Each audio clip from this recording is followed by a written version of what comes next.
Welcome to this explainer. Right now, at this very moment, a massive threat is growing. This is not a story from an old history book. This is happening today. East Asia is standing on the edge of a very tall cliff. The wind is blowing hard. One wrong step will cause a terrible fall. I believe we must understand this threat before it touches our own lives.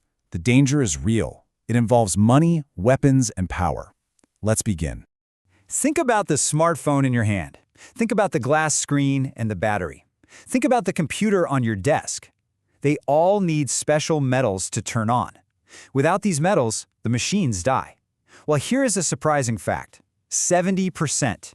That is how much of the world's rare earth metals China controls right now. One single country holds almost all of these metals in its hands. Because we depend on these metals every single day, we have to ask this simple question. Why is East Asia in extreme danger today? I believe the answer is hiding in plain sight. We just need to connect the dots.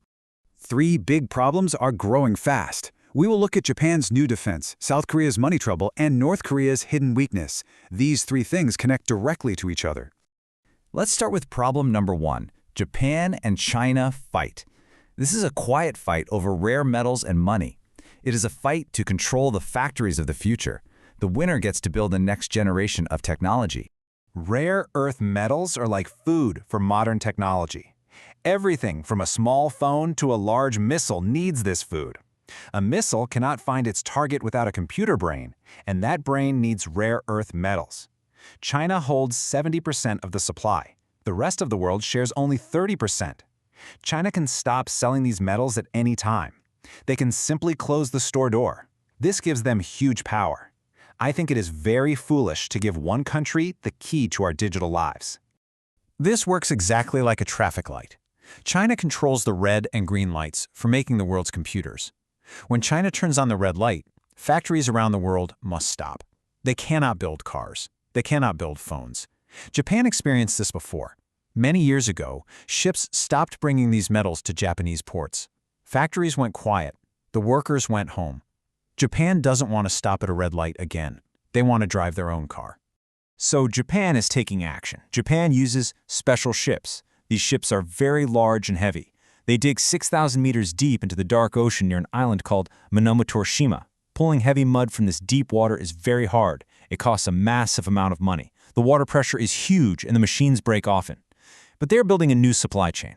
They want to find their own metals in the mud. They want their own green light. This shows they take the threat seriously. That brings us to problem number 2. South Korea has money problems. This is an economic danger inside the country. It doesn't come from foreign weapons. It comes from empty bank accounts. We need to understand a very important term here: a zombie company. What is a zombie company? It is a business that makes some money, but not enough to pay its debts. The company earns $10, but it owes $12 to the bank. It survives day by day, but it doesn't grow. It doesn't hire new workers. It doesn't build new factories. South Korea has thousands of these sick businesses right now. They pull the whole country down. Let me explain it simply. A zombie company works like a car with no gas. It looks completely fine on the outside. The paint is shiny, you can sit inside the comfortable seats, but it cannot move forward. The engine cannot run. You push the pedal with your foot and nothing happens. Many parts of the South Korean economy are stuck inside these cars. They sit on the side of the road and just watch the world pass by. Because of this, young workers face a hard choice. They don't make enough money from normal jobs. Their monthly salaries are too low. A small apartment costs too much money. Normal saving at a bank takes too many years. So, what do? They put all their money into big tech stocks. They buy shares in huge companies like Samsung. They hope to win big and buy a house fast. It is a very risky choice. It is exactly like gambling at a casino. They can lose everything in one single day. This shows the deep pain in the job market. The youth feel trapped. High debt makes a country weak. When citizens and companies have no extra money, the government collects less tax. The government feels the pain. I believe this internal weakness is just as dangerous as enemy weapons. South Korea must delay buying new military tools. They must wait to build new, quiet submarines. They cannot buy new fighter jets. This lack of money makes their defense weaker against outside threats. A poor shield cannot stop a strong sword. Now for problem number 3. North Korea may fall. The Kim family has ruled the country for over 70 years, the grandfather, the father, and now the son.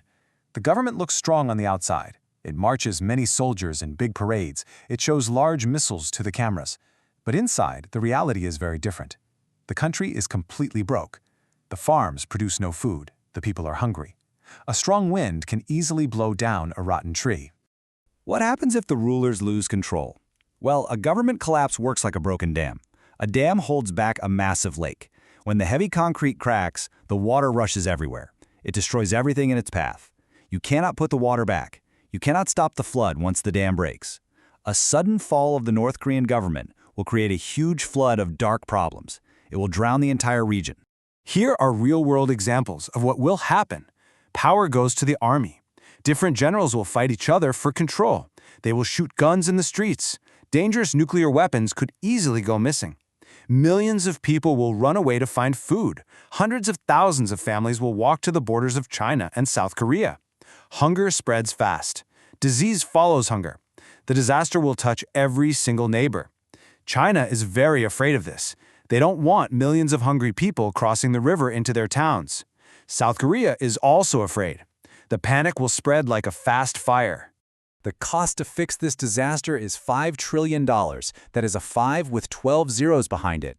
It is a giant pile of money. If North Korea falls, someone must clean up the mess. Someone must build paved roads, clean hospitals, and safe schools. Someone must buy rice and meat to feed the starving millions. Uniting North and South Korea will cost $5 trillion.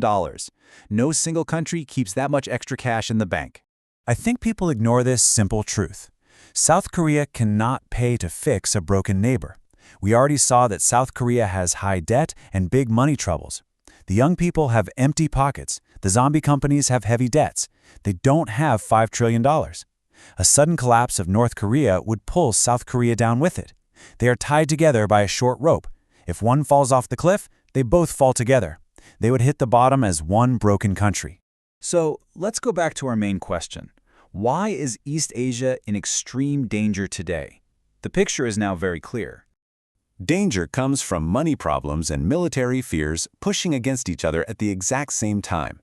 You have a lack of special metals for making computers. You have high debt inside important nations. You have the threat of a starving, broken country right next door.